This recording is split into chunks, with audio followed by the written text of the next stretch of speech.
Okay, it is now 3 o'clock and I want to call this meeting to order.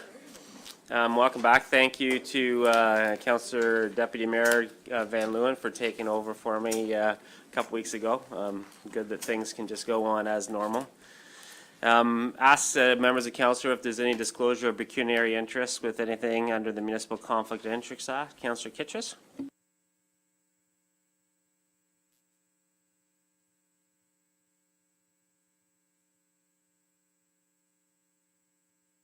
Okay, 7.1 and 7.2, okay. No, 8.2.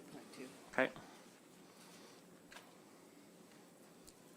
We have no presentations, announcements, confirmation of the agenda, recommendation that the Council of the Township of Center Wellington confirm the agenda for its meeting held February 18th, 2020. Move for that recommendation. Councillor Dunsmore, second by Councillor McElwain. All in favor? That's carried.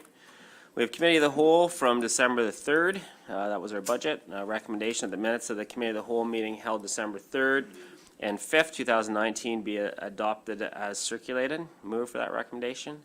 Councillor Dunsmore, seconded by Councillor Van Leeuwen. All in favor? Opposed?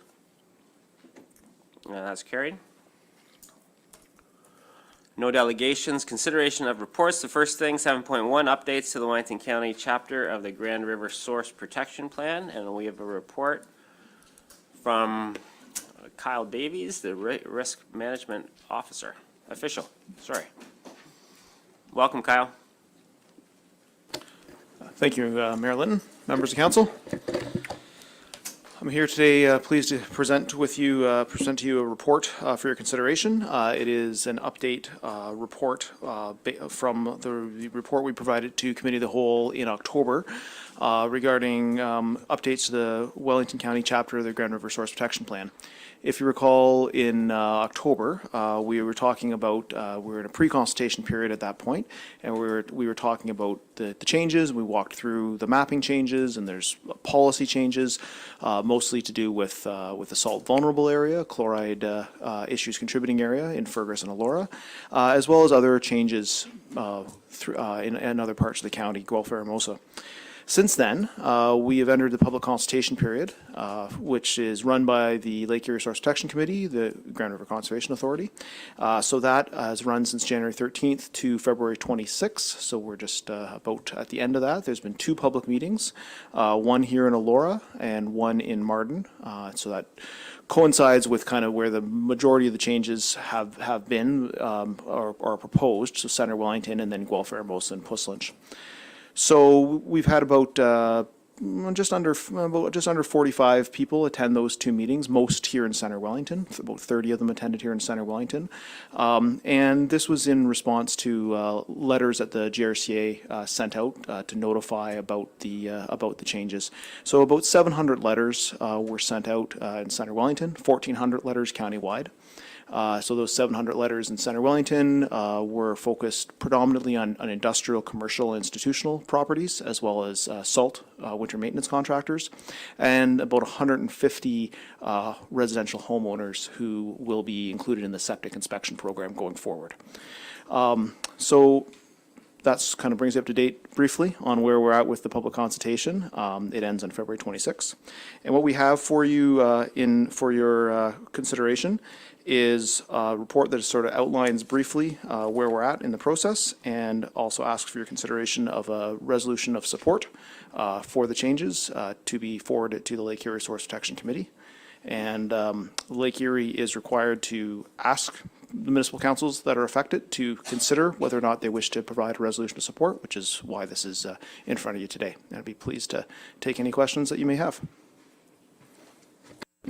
Thanks, Kyle. Questions from council? Councillor Van Leeuwen? Thank you. So some of these properties you list in here residentials, but also commercial and industrial and that. So when it comes to salt storage and all that, because that really looks like one of the big pieces there, right? They all need to come up with plans. Where did I read this one? Protection plans. They have to actually have a listed and posted plan. That. Thanks. Yeah, thank you. Through you, Mr. Mayor. Yes, what'll happen eventually is So what we've done, I'll back up a second. What we've done with the public consultation is we've taken all the industrial commercial properties based on MPAC codes that are in the identified areas and sent them letters just to so that they're notified. What we've started to do with some of the calls that we've been getting from people that have received these letters, as well as what we'll continue to do with site visits, is then to go out and actually confirm whether or not they are actually engaged in any of the activities that would be regulated. And salt is one of them, absolutely. So salt storage and salt application. So for instance, we've had some calls from some business owners that are in downtown areas, don't have any parking lots on their property. The only paved areas is actually the city-owned sidewalk, so therefore they're not applying salt, not storing salt, and so really there's no policies that do apply to them. They got a letter just to be sure, and to kind of start that conversation. Now, that being said, if we get some property, we will find properties and have found properties already that are applying salt, that are storing salt, and then that's when the thresholds kick in for the risk management plans. And the thresholds are 200 square meters of salt application area, which is sidewalks, walkways, parking spots, or 8 parking spots. So that's roughly 8 parking spots. And then it's for all land uses except for residential, 4 units or less. So we've exempted the single-family residential and the 4 units. So it'd be the multi-residential, and then these businesses, if they've got 8 parking spots or more that are applying salt, that then yes, we would need to negotiate a risk management plan with them, similar to how we've been negotiating since July 1st, 2016, chemical storage risk management plans, fuel risk management plans, etc. Councillor Van Leeuwen? Thanks, yeah, I was just trying to envision all these residential homes with a driveway and a parking spot, trying to produce some type of document and store it and keep it, and hard enough for business to try to keep up with that. I think all these homes down the river from one end to the next, they're gonna be. So, okay, that's good. Good also for the public to know that as well, so, okay, thanks. No, yeah, thank you through you, Mr. Mayor. Yeah, that was actually absolutely something we considered when we wrote the policies, and I don't want to have to be responsible for dealing with that either. So how the other properties are dealt with, so the residential 4 units and less, so the single-family residential, is through education. And then there is a possibility for incentive policies if council chose to do that, but the main policy would be education. So that'd be an education program that we would run through Wellington Source Water. Actually, the county has recently passed their budget, which included a 3-year coordinator position. Part of their job will be the education side of things. So that'll help in kind of running that program and delivering it. Any other questions from council? Councillor. Thank you, Marilyn.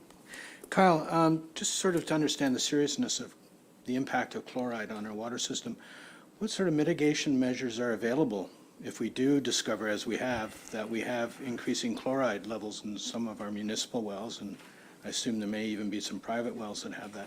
Sure. What can we do? Yeah, sure. Thank you, Councillor McRae, through you, Mr. Mayor.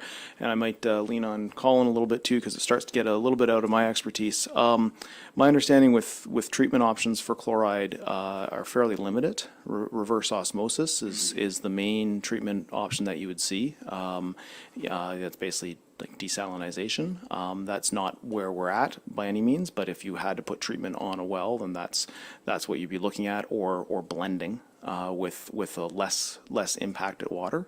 So really the cheapest and kind of most effective way is to try to deal with this at the source, which is source water protection, so trying to reduce the amount of salt that we're using, and also look at ways to manage the system, that we're keeping the concentrations at acceptable levels. And the other thing is that these are aesthetic objectives. They're not health-based objectives that we need to meet, and we're not over them either, is the other important thing with the data that at this point, with the data that we have for F1 and E3. We're approaching them, but we're not over them. There are municipalities not too far from here that have wells that are over those aesthetic objectives by quite a bit. Did you want to add anything to that, Colin? Yeah, thanks, Marilyn.